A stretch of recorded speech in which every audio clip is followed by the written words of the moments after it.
Assalamualaikum warahmatullahi wabarakatuh. Berjumpa lagi di channel kita Edi Prayitno, Menahem Ali Official, Geraha Mu'alaf TV dan Geraha Mu'alaf. Seperti biasa, setiap malam kita ada kajian dengan Ustadz Menahem Ali. Dan mohon maaf sebelumnya karena beberapa waktu yang lalu kita off 2 minggu ya, karena kesibukan puasa. Dan juga Ustadz Menahem Ali banyak undangan untuk ngisi sholat taraweh dan kajian ya di malam bulan Ramadan ini. Dan alhamdulillah pada malam hari ini kita bisa tayang lagi. Assalamualaikum Ustadz. Waalaikumsalam warahmatullahi wabarakatuh. Masih sibuk ya bulan Ramadan? Ya begitulah Pak Edi. Ya, berarti alhamdulillah kita pada malam hari ini bisa berjumpa lagi kepada pemirsa sekalian. Karena bulan ini bulan Ramadan dan semua umat Islam masih menjalankan ibadah puasa, kami ucapkan selamat menjalankan ibadah puasa sampai nanti hari raya ya. Semoga semua amal ibadah Bapak Ibu sekalian diterima oleh Allah Subhanahu wa taala. Nah, ngomong-ngomong soal puasa ini Ustadz Ali, kita akan membedah masalah puasa ini karena ibadah puasa itu sebetulnya kan bukan ibadah baru ya.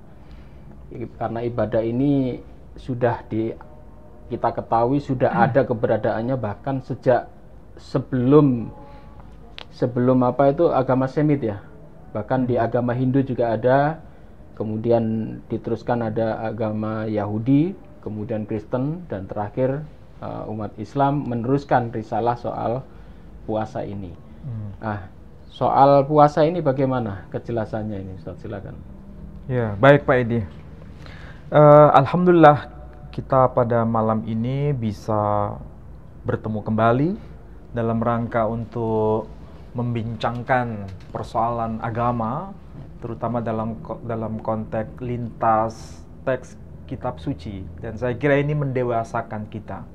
Nah, pada momen bulan yang agung ini, yakni bulan puasa, kita akan mencoba untuk membedah dari aspek kebahasaan yang dipakai dalam Al-Quran, khususnya berkaitan dengan puasa itu.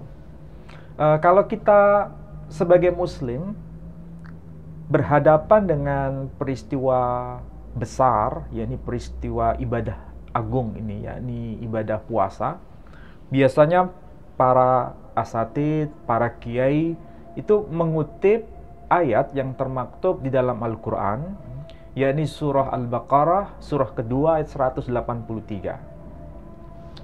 Dan kalau bicara mengenai surah Al-Baqarah ayat 183, itu memang ada perintah secara tegas mengenai puasa itu.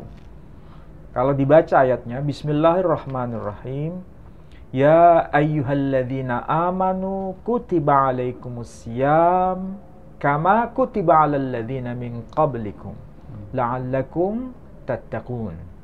Arti harfiahnya, wahai orang-orang yang beriman, diwajibkan atas kalian semua untuk puasa, untuk menjalankan ibadah puasa, sebagaimana telah diwajibkan juga bagi ummah sebelum kalian, agar kalian semua menjadi orang yang bertakwa. Itu arti harfiah. Nah, kalau kita menelusuri berbagai surah dalam Quran atau berbagai ayat yang termaktub di dalam Al-Quran, kita tidak menemukan ada perintah puasa selain di ayat 183 di surah Al-Baqarah. Selain itu tidak ada. Selain itu kita tidak menemukan perintah. Padahal kalau kita membaca seluruh ayat Quran, ada beberapa perintah, tapi perintah itu tersebar di berbagai surah dan tersebar di berbagai ayat. Nah, ayat yang berkaitan dengan perintah puasa itu hanya satu-satunya di ayat 183 surah Al-Baqarah. Kalau ini dipahami dalam konteks kajian akademik, ini yang namanya hapax legomena. Jadi hapax legomena itu satu kata atau satu perintah atau satu pesan yang hanya muncul sekali itu dan tidak muncul di ayat-ayat yang lain. Itu yang namanya hapax legomena. Nah, menariknya di situ, Yang dipanggil itu adalah orang-orang yang khusus, orang-orang yang spesial. Yang dimaksud adalah ya ayyuhalladzina amanu. Wahai orang-orang yang beriman. Artinya hanya orang-orang yang khusus, orang-orang yang spesial, yakni orang yang beriman, yang dibebankan untuk menerima amanah agung berkaitan dengan syariah puasa.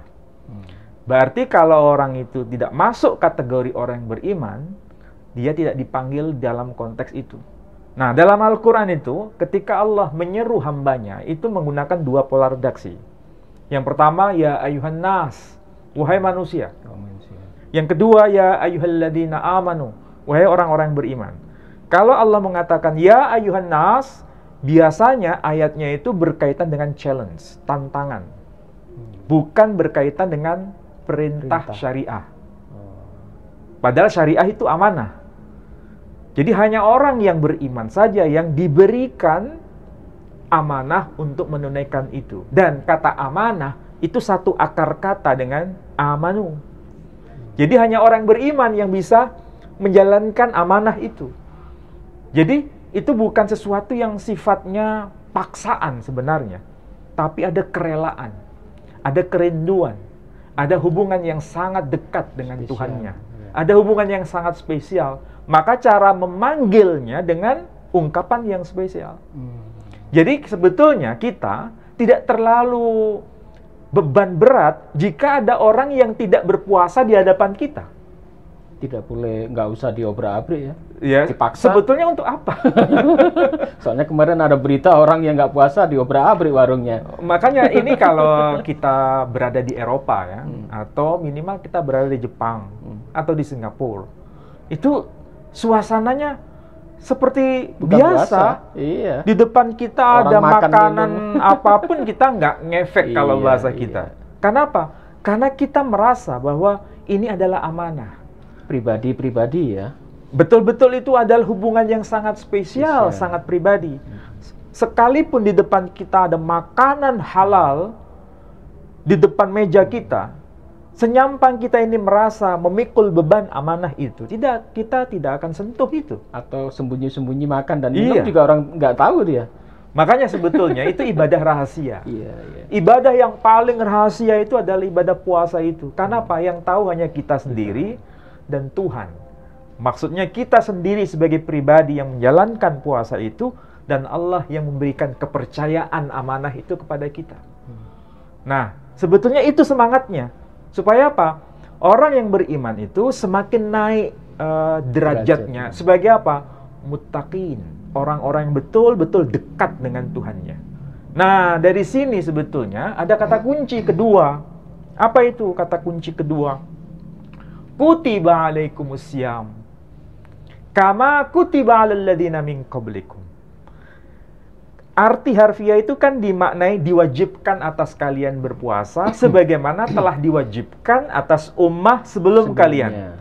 Jadi ini terjemahan harfiahnya. Tapi kalau kita cermati gaya bahasa Quran itu pakai redaksi kata kutiba. Artinya tertulis. Jadi perintah itu maksudnya adalah perintah yang tertulis. Bukan sekedar omongan biasa. Ini perintah yang ada dokumennya. Ada validasi tulisannya. Ada sesuatu yang bukti fisiknya dapat kita baca. Makanya di situ diperintahkan untuk berpuasa dan tertulis. Tertulis di mana? Pertama ditulis di dalam Quran. Maka disebut pakai istilah kutiba alaikumusiyam. Diwajibkan karena sudah dituliskan untuk kita berpuasa. Betul nggak bahwa ada perintah itu dalam Quran? Dan tertulis. Iya, di mana? Surah Al-Baqarah ayat 183. Dan semua orang bisa cross-check itu. Betul tidak? Perintah puasa ini termaktub dalam Quran. Iya, memang betul. Ada dalam ayat 183 surah yang kedua. Tapi masalahnya, ketika Allah berkata, kutiba alaikumusiyam, diwajibkan bagi kalian berpuasa, kama kutiba alal ladzina min qablikum, sebagaimana telah diwajibkan atas ummah sebelum kalian, dan menggunakan redaksi kutiba, juga tertulis. Pertanyaannya, kalau di dalam kitab terdahulu bagi ummah sebelum kita ada perintah puasa, itu mengandung resiko sebetulnya Pak Edi. Resiko? Ayat Quran itu mengandung resiko. Apa itu? Kenapa? Kalau memang di dalam kitab terdahulu ada kewajiban perintah puasa, dan memang tertulis dalam kitab-kitab itu demikian, maka orang akan berbondong-bondong untuk semakin mendekat dengan Quran. Tapi seandainya di dalam kitab-kitab terdahulu yang diimani oleh orang-orang terdahulu bahwa perintah puasa itu tidak ada bukti tertulisnya, berarti Quran bohong. Bukan semakin orang mencintai, malah semakin banyak orang mencemooh dan menghindar dari Quran. Dianggap itu bohong gitu ya. Kalau bahasa ekstrimnya begitu. Artinya apa yang dikatakan Quran itu mengandung risiko. Kalau terbukti ada, bukti tertulisnya ada, maka Quran mendapatkan simpati. Yeah. Tetapi bila tidak terbukti, tidak ada bukti tulisannya, dan perintah puasa itu dalam kitab-kitab terdahulu tidak ada bukti fisik secara tertulis, maka orang akan menghindar dan mencemooh Quran. Yeah. Pertanyaannya adalah umat-umat terdahulu ini siapa? Ya. Nah, di situ kan bahasa Quran sangat global. Yeah. Tetapi di situ ada sesuatu yang konkret. Karena menggunakan kata kutiba, sesuatu yang tertulis. Jadi tertulis dalam Quran, sekaligus tertulis dalam kitab-kitab suci sebelum Quran. Yeah. Nah, masalahnya, kalau kita Muslim pasti mengatakan Quran benar. Ya, itu wajar, karena diimani kan. Tapi kalau kita bicara kepada generasi Gen Z, generasi era digital sekarang, mereka tidak bisa hanya pokoknya percaya sama Quran, Pak Edi. Harus dibuktikan. Harus bisa dibuktikan validasinya. Betul nggak dalam kitab terdahulu ada menyebutkan ada perintah? Katanya ada perintah berpuasa bagi umat sebelum kaum Muslim risalah Nabi kita Muhammad Sallallahu Alaihi Wasallam. Mana buktinya? Dan kita menuntut bukti itu. Kalau bukti itu tidak ada, maka Quran akan dihindari oleh mereka. Bisa nggak kita berdialog dengan generasi Gen Z yang menuntut banyak data? Iya. Ya seharusnya bisa. Karena Quran memberikan contoh itu. Nah, bagaimana kita cara menvalidasinya? Ini yang harus kita cermati. Nah, saya bertanya pada Pak Edi, istilah siam itu kan bahasa Arab. Yeah. Kalau dalam bahasa Jawa itu kan ada bahasa Jawa kromo inggil, ada bahasa Jawa ngoko. Ya. Kalau bahasa kromo inggil, bahasa Jawa kelas tinggi, halus, itu pakai siam. Panjenengan sampun siam. Yeah. Ya, bahasanya kan halus tuh. Panjenengan sampun siam. Kalau bahasa Indonesianya, apakah Anda sudah siam, sudah berpuasa, siam.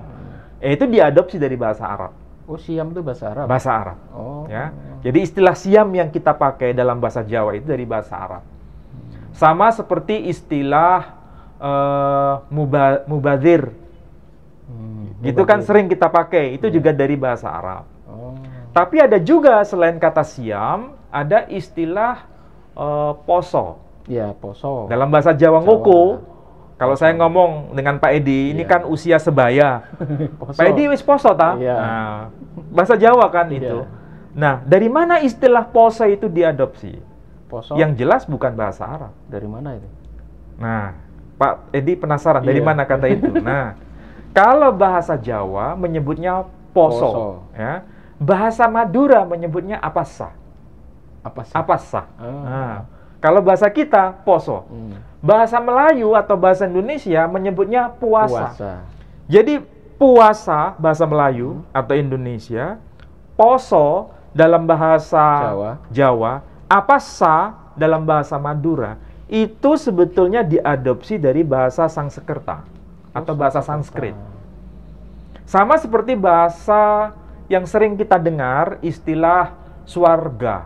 Oh, swarga loka. Nah, swarga loka itu bahasa Sanskrit.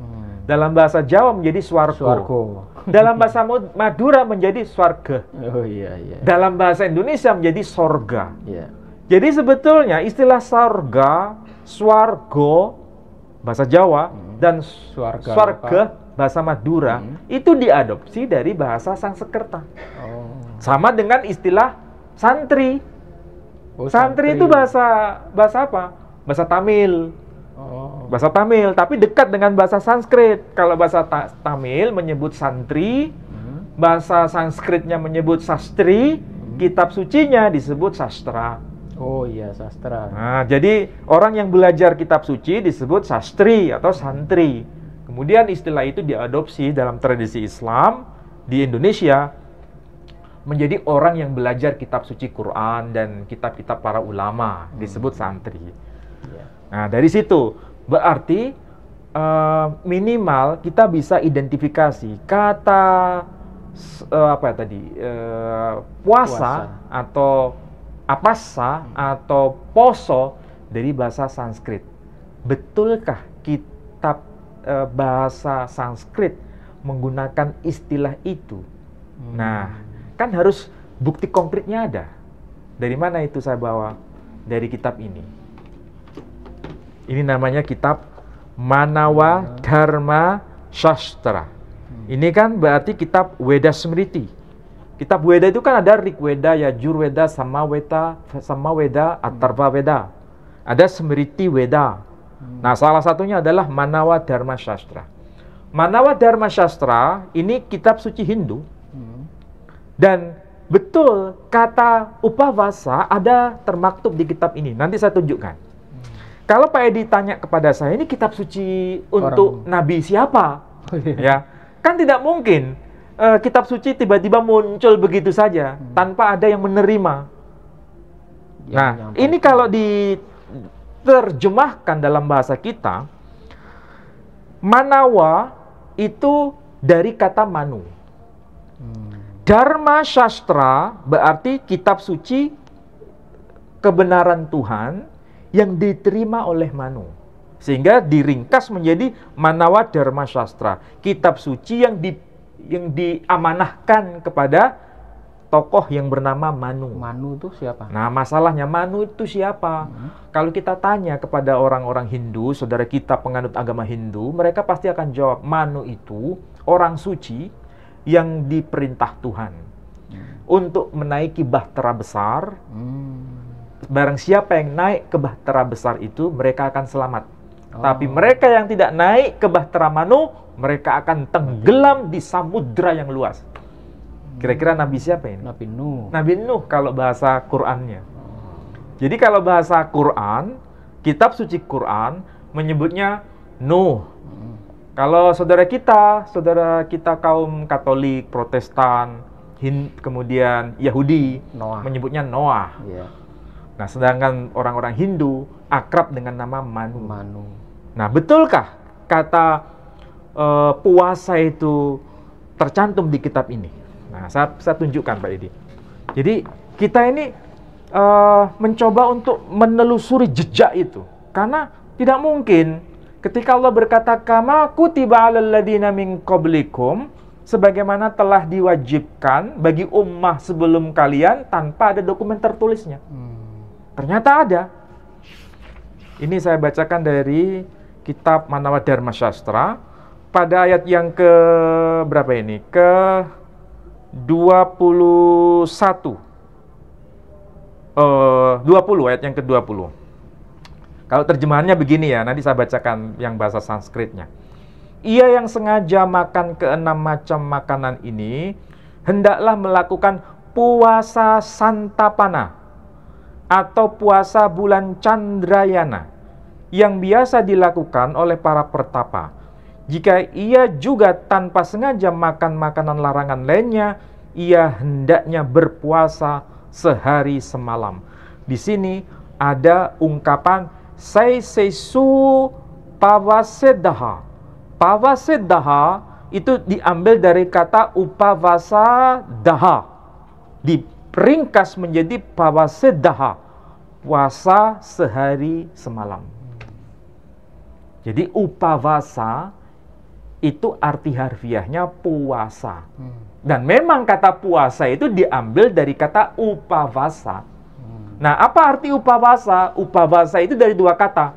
Upa itu arti harfiahnya mendekat. atau dekat.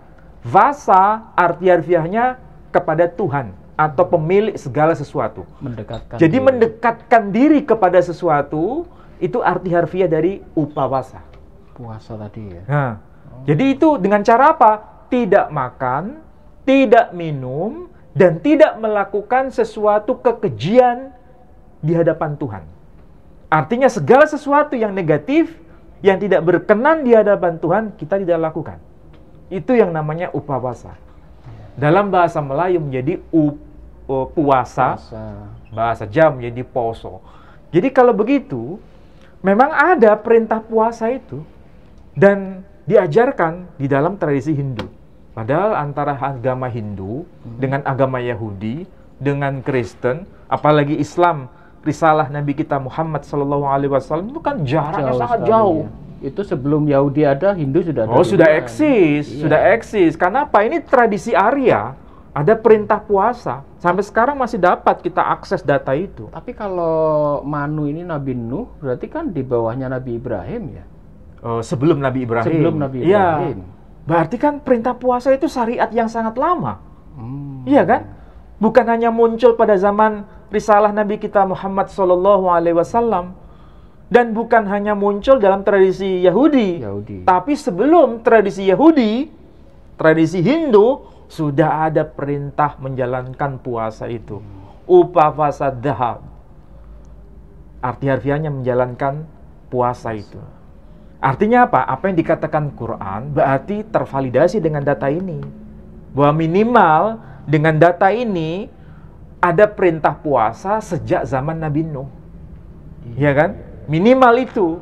Padahal kalau kita melihat sejarah Nabi Adam, waktu itu generasi awal manusia itu kan dimulai dari Nuh ya, setelah Adam yang kedua. Adam kedua. Setelah peristiwa banjir besar, dimusnahkan semua itu ya. Manusia-manusia yang durjana dihabiskan semua, diganti dengan orang-orang yang beriman itu. Nah, inilah generasi eranya Nabi Nuh yang disebut sebagai Adam kedua. Makanya disebut Manu. Itulah sebabnya kenapa kita disebut manusia. Manusia itu diambil dari kata Manu. Tahu arti Manu? Arti harfiah dalam bahasa Sanskrit. Manu itu artinya kecerdasan. Berarti manusia itu memang harus memiliki kecerdasan. Jadi kecerdasan itu dalam bahasa Sanskrit Manu. Manusia dalam bahasa kita. Dalam bahasa Indonesia manusia. Itu bukti pertama. Minimal kita bisa identifikasi bahwa itu adalah perintah puasa sejak zaman Nabi Nuh atau eranya Manu. Makanya kitab sucinya disebut Manawa Dharma Shastra. Nah, kita masih belum puas dengan itu, Pak Edi. Kita masih penasaran, kenapa Allah menggunakan kata kunci kama kutiba 'alal ladzina min qablikum. Sebagaimana telah dituliskan bagi ummah sebelumnya kita. Kalau kitab suci Manawa Dharma Sastra itu kan tradisi Arya, ya kan? Sementara tradisi Semitik Timur Tengah ada nggak perintah puasa sebelum risalah Nabi kita Muhammad SAW? Apakah Yahudi ada data itu? Di bawah perintah Nabi Musa ya? Apakah perintahnya pada masa Nabi Musa? Atau Nabi Ibrahim? Atau justru setelah zamannya Nabi Musa? Atau Nabi Ibrahim? Atau Nabi Ibrahim? Nah, itu kan perlu pelacakan. Nah, saya hanya memberikan contoh konkret, tetapi barangkali ini menjadi diskusi lintas agama yang tentu saja ini melibatkan kajian yang lebih intensif, Pak Edi. Saya hanya memberikan semacam clue saja, maksudnya informasi global. Saya mencoba membaca apa yang tertulis dalam kitab Yeremia. Berarti kalau Yeremia, ya, Yeremia itu kan seorang nabi yang diutus kepada bangsa Israel ketika masa pembuangan.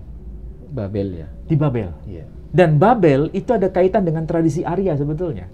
Itu perbatasan. Tradisi Arya bagian barat dan tradisi Semitik bagian timur. Itu yang disebut sebagai wilayah apa? Wilayah melting point, ya. Jadi di situ ada wilayah irisan ya. Ada wilayah perbatasan di situ. Nah, Kalau kita baca dalam kitab Yeremia, mungkin bisa ditampilkan Pak Edi di situ.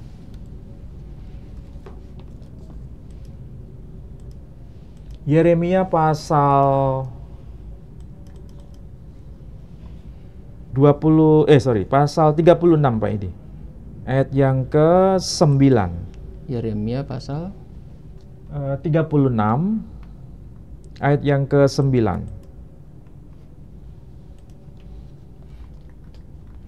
Yeremia pasal 36 ayat 9. Adapun dalam tahun yang kelima pemerintahan Yoyakim bin Yosia raja Yehuda, dalam bulan yang ke-9 orang telah memaklumkan puasa di hadapan Tuhan bagi segenap rakyat di Yerusalem dan bagi segenap rakyat yang telah datang dari kota-kota Yehuda ke Yerusalem. Nah, perhatikan di situ. Ada sesuatu yang menarik ya.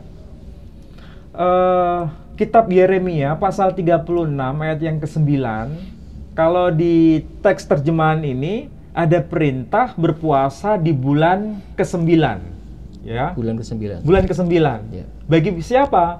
Bagi orang-orang yang tinggal di kota Yerusalem dan orang-orang yang datang ke kota Yerusalem. Ya. Ya. Apakah ini ada kaitan dengan tradisi Islam? Perlu kajian lebih dalam. Tapi minimal ini bisa menjadi semacam diskusi, ya. Kalau kita cek bahasa Ibraninya ini menarik karena ada sesuatu yang menjadi titik temu dengan bahasa Arab itu, ya. Saya coba cek bahasa Ibraninya, tertulis demikian. Wa yahi beshana hahamishit lehoyakim ben Yosiyahu melech Yehuda بخدش هتشيعي كرؤوسام لفناي أظناي كلها عام برشلايم. Mirip nggak dengan kata kunci yang termaktub dalam Quran? Ini kalau diterjemahkan begini. Wayahi beshana, dan adapun pada tahun. Bahasa Arabnya juga sana. Bahasa Ibrani juga sana. Hahamishit. Hahamishit kalau bahasa Arabnya itu khamsa, berarti 5. Berarti pada tahun yang kelima Lehoyakim ben Yosiyahu, maksudnya bagi Yoyakim putra Yosiyahu, melech Yehuda, raja orang Yahudi atau raja orang Yehuda. Melech bahasa Arabnya Malik, raja orang Yehuda. Bekhodesh hatashi'i. Bekhodesh arti harfiahnya kuduskanlah. Hatashi'i, nah bahasa Arab mengenal istilah tasu'a. Wahid, ithnain, thalatha, arba, khamsa. Ya, sita, kemudian sab'a, thamaniya, tis'a. Tis'a berarti 9. Jadi di sini ada perintah bekhodesh hatashi'i, kuduskanlah bulan ke-9. Untuk apa? Kar'u som, serulah mereka som. Ada 3 huruf di sini, sode, vav, mim. Sode kalau bahasa Arabnya sod. Vav bahasa Arabnya waw. Mim bahasa Arabnya ya mim, berarti saum. Saum, oh iya. Ya kan? Kita dapat perintah kutiba alaikumus siyam. Nah, dari kata saum di sini pakai som. Lefanai aldonoi, semata-mata hanya untuk Tuhan. Kolhaam Berusalaim, untuk semua ummah yang ada di kota Yerusalem. Jadi kalau kita baca ini ada perintah menjalankan puasa di bulan ke-9. Tapi di sini maksudnya bulan ke-9 kalender Yahudi. Oh, beda dengan tahun Hijriah versi Islam. Tapi yang penting di sini ada sesuatu yang bisa dikaji bersama. Kenapa ya? ada perintah bulan ke-9. Kenapa perintahnya bukan bulan kedua, atau bulan keempat, atau bulan ke-10, tapi kenapa harus bulan ke-9? Ini kan sesuatu yang tentu saja menjadi perhatian. Apakah itu sangat penting bulan ke-9 itu? Ternyata di sini tidak dijelaskan bulan ke-9 bulan apa. Tetapi kalau kita kaji kalender Yahudi, bulan ke-9 itu disebut bulan Kislev.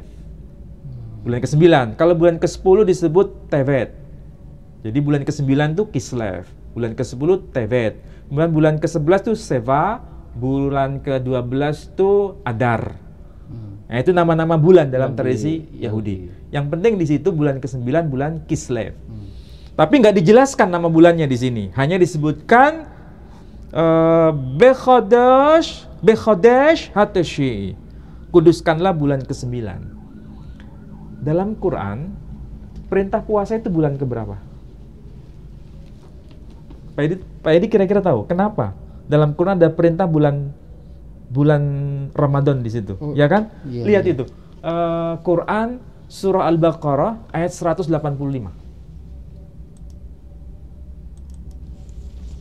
Yang bahasa Arabnya Pak Edi. Al-Baqarah. Al-Baqarah 185. 85. Ayat. Oke, klik. Nah, ayatnya panjang ya. Ayatnya panjang. Saya baca bagian awal. Di sini disebutkan Syahrul Ramadan alladzi unzila fihil Quran hudal linnas. Arti harfiahnya pada bulan Ramadan diturunkan Al-Quran. Al-Quran. Sebagai apa? Hudal linnas, sebagai petunjuk bagi manusia. Ini ada catatan kata kunci di situ Pak Edi. Di dalam Al-Quran saya coba untuk searching. Ternyata kata syahr, arti harfiahnya bulan, hitungan bulan, itu diulang dalam Quran 12 kali. Kenapa ya? Kata syahr dalam Quran itu kalau dicari, Bulan itu jumlahnya 12. 12 kali diulang. Jadi kata syahr 12 kali diulang. Apakah ini maksudnya sama dengan bulan-bulan, nama-nama bulan dalam satu tahun? Bisa jadi. Tapi kenapa Quran ketika menggunakan ungkapan kata syahr itu diulang dalam hitungan 12 kali. Sedangkan nama bulan, satu-satunya nama bulan yang tercantum dalam Al-Quran itu bulan Ramadan. Oh, cuma satu ini. Cuman satu bulan itu. Dan itu berarti salah satu di antara 12 bulan tadi. Dan di bulan Ramadan yang istimewa itu, yang istimewa dari antara nama-nama bulan itu, diturunkan Al-Quran. Ya. Kemudian coba lihat yang bagian akhir ini. Apa itu? Ada istilah faman syahida minkum, barang siapa yang menyaksikan di antara kalian apa? Asy-syahr, bulan itu, faliyasum, maka berpuasalah. Faman syahida minkum asy-syahra faliyasum, barang siapa yang menjumpai bulan itu, maksudnya bulan Ramadan bagi kalian, maka faliyasum, berpuasalah. Berarti perintah puasa di bulan berapa? Bulan apa? Bulan Ramadan. Bulan Ramadan. Pertanyaannya, bulan Ramadan itu bulan keberapa? Kalau dihitung, yang hitung-hitungan itu ya. Pak Edi penasaran enggak? Iya. Ternyata bulan Ramadan itu bulan ke-9. Oh, 9 ya. Bulan Ramadan bulan ke-9. Bulan ke-10 bulan apa? Syawal. Oh, hitungan Jawa itu biasanya. Loh bukan, itu Arab. ya. Hijriyah. Oh, tapi dipakai patokan orang Jawa juga ya? Iya, orang Jawa juga menggunakan itu. Kalau bulan yang pertama kan bulan Muharram, ya kan? Kalau bulan ke-9 itu bulan Ramadan. Oh, kalau bulan ke-8, bulan apa? Sya'ban. Kalau bulan ke-10, bulan Syawal. Jadi kita sekarang ini berada di bulan urutan ke-9. Di urutan bulan ke-9 yang disebut bulan Ramadan, kita diperintahkan berpuasa. Orang Yahudi ketika masuk di bulan ke-9 pada masa Raja Yoyahim juga diperintahkan untuk berpuasa. Bulan ke-9 namanya bulan Kislev. hitungan bahasa bulan-bulan Arab itu beda dengan yang Masehi ini ya. Oh, beda. Tapi sama dengan Ibrani ya. Ibrani dan Arab sama. Sama. Jadi untuk menentukan ini masuk bulan baru atau belum, itu hitungannya adalah waktu matahari terbenam. Itu sudah masuk bulan baru. Sama dengan menentukan bulan Ramadan itu kan hitungan bulan itu ya. Waktu maghrib itu kan baru dimulai Di teropong itu dilihat baru masuk bulan baru. Yahudi juga sama. Berbuka puasa juga mirip dengan kita tradisinya. Kalau tradisi Yahudi puasanya berapa hari? Nah, kalau bulan Kislev itu hitungannya menarik. Antara 29 sampai 30. Full, satu bulan? Full, itu satu bulan. Sedangkan kita bulan Ramadan itu antara 29 sampai 30. Sama kan? Itu dilakukan sampai hari ini? Ya, mengenai itu dilakukan atau tidak, itu ada ayatnya. Cuma masalahnya tercantum di dalam kitab Yeremia. Jadi orang Ibrani, orang Yahudi sampai hari ini juga melakukan puasa maksudnya ya? Kalau dari teks Perintah ini, itu. ya perintah itu puasa. Karena kitab ini kan juga dipegang orang Kristen. Apakah orang Kristen juga melakukan puasa seperti mereka itu? Ya, di dalam tradisi Kristen itu memang ada puasa. Tetapi puasa itu bisa dijalankan, juga tidak dijalankan, itu pilihan. Berarti puasanya Yesus yang 40 hari itu juga di bulan 9 ini? Oh, tidak ada kaitan. Oh, tidak ada kaitan. Tetapi yang jelas yang dilakukan Yesus itu jumlah harinya itu persis seperti yang dilakukan oleh tradisi Yahudi. 40 hari. Nabi Musa sama. Nabi Musa 40 hari. Yesus juga melakukan 40 hari. Elia juga 40 hari. Elia 40 hari. Kemudian orang-orang Yahudi juga biasa menjalankan perintah puasa itu. Tetapi hitungannya kayak kita, dalam arti puasa dimulai itu fajar mulai terbit sampai matahari terbenam. Makan. Sedangkan saudara kita kaum Kristiani itu puasanya tidak seketat yang dijalankan oleh Muslim maupun yang dijalankan oleh tradisi Yahudi. Ada variasi-variasi. Ya. Tetapi paling tidak itu menjadi bukti atau jejak tradisi Kristen juga menjalankan puasa. Cuma variannya itu sangat-sangat beragam. Soalnya denominasinya masing-masing. Karena masing-masing denominasi itu punya tata cara puasa sendiri-sendiri. Ya. Bahkan tradisi Katolik pun itu kan ada yang namanya puasa Paskah. Ya. Prapaskah. ya. Sebelum Paskah itu ada puasa 40 hari. Oh iya. Iya kan? 40 hari. Tapi kan tidak semua orang bisa menjalankan puasa itu. Makanya tidak terlalu ketat. Kalau menjalankan itu baik, tidak menjalankan juga nggak ada masalah. Tidak diwajibkan maksudnya. Ya, kalau di Islam itu ada panggilan khusus, hanya orang-orang yang beriman yang menjalankan puasa. Bagi mereka yang tidak menjalankan puasa, ya memang tidak masuk kategori orang yang beriman. Jadi sebetulnya nggak ada yang dipaksa di situ kan? Iya toh? Hanya mereka ada nggak kerelaan atau keridhaan untuk dipanggil dengan seruan itu. Ya kan, kalau dia merasa dipanggil, dia akan menjalankan itu. Kalau dia tidak merasa dipanggil, ya dia bukan bagian dari seruan itu. Itu saja kan. Jadi nggak ada istilahnya ini sesuatu yang sangat heboh sampai ada sweeping dan sebagainya. Ya kan? Orang tidak puasa dimarahi. Nah, kalau Prapaskah begitu Pak Edi, 40 hari. Baik. Saudara-saudaraku sekalian, terjawab sudah ya bahwasanya apa yang di dalam Al-Quran dikatakan bahwa berpuasalah sebagaimana umat-umat terdahulu berpuasa. Tadi sudah kita buktikan bahwasanya ternyata umat-umat terdahulu ini ada di zaman umatnya Nabi Nuh atau di dalam kitabnya orang Hindu, yaitu yang dibawa oleh Manu tadi ya. Itu tadi sudah disebutkan ada ayat soal puasa. Kemudian di kitab Yahudi juga ada puasa, bahkan bulannya sama dengan bulan orang Muslim, bulan ke-9 atau di bulan Ramadan. Dan puasanya juga sama. Mereka juga berpuasa selama full 1 bulan, ada yang 29, ada yang 30. Bahkan di dalam Islam pun sama yang dilakukan, yaitu antara 29 dan 30 ya. Nah, itu menarik 30 ya, hari. 30 hari maksudnya, ya.